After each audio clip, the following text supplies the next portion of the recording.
Rännukihk on tabanud ka Taavi Libe, kes sel kevadel läheb koos 2 naisega Indiasse.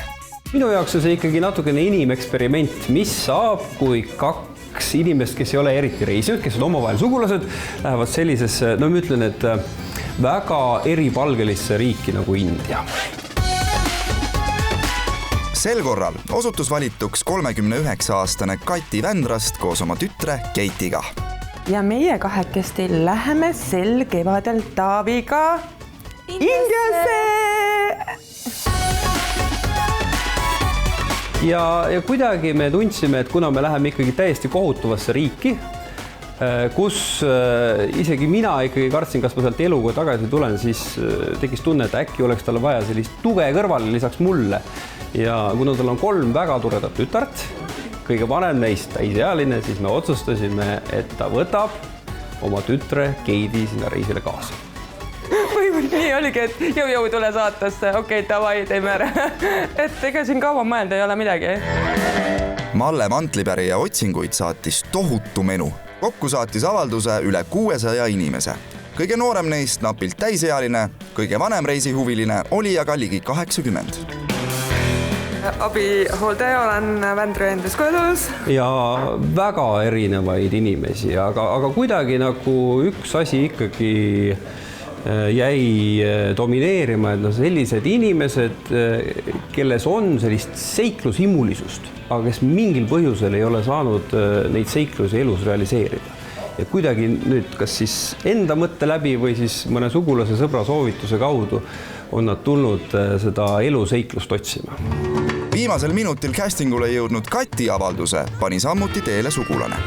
Jõudsin sinna majja, vaatasin, et enne mind väga palju osalejaid seal ei olnud. Et vaatasin, mida teised teevad, et ühel maalt, kui see kaamera mul näkku hüppas, et issand jumal, terve Eesti hakkab mind vaatama või.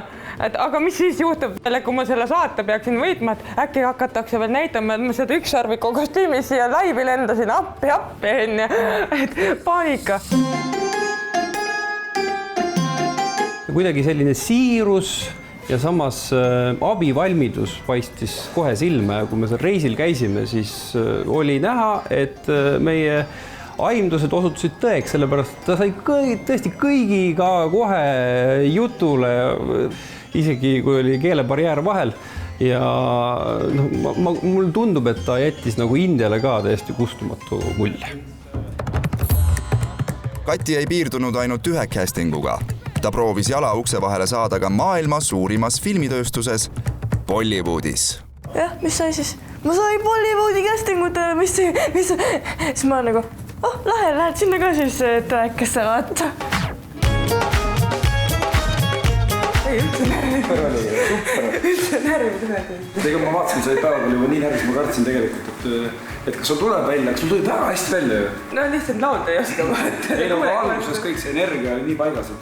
Nagu vahet ei ole, mida nad minust arvavad, nagu nii nad homme mind ei tunne, ei tea, korraks nad vaatavad mingi valge tuli siia mingi klouni mängima ja et võib-olla järgmine päev teevad must komöödiasarja, et aga lihtsalt oli see, et nagu kõige rohkem mul see, et see asi seal nagu ära teha.